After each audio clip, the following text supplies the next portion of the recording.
Assalamu Walaikum. Hello friends, how are you? Welcome back to my another video. In this video, I am going to show you how to put image into text in Excel. Let's get started. At first, you have to open your Excel workbook. Now we want to put image into text. Go to the insert menu.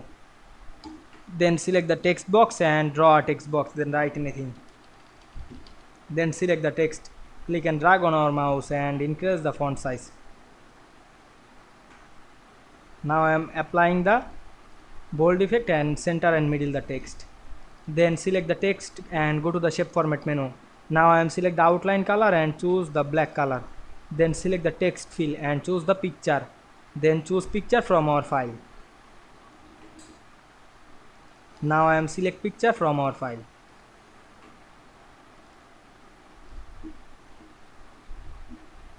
And click insert.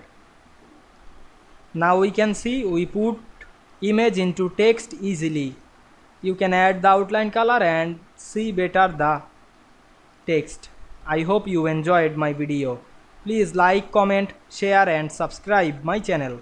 Thanks for watching.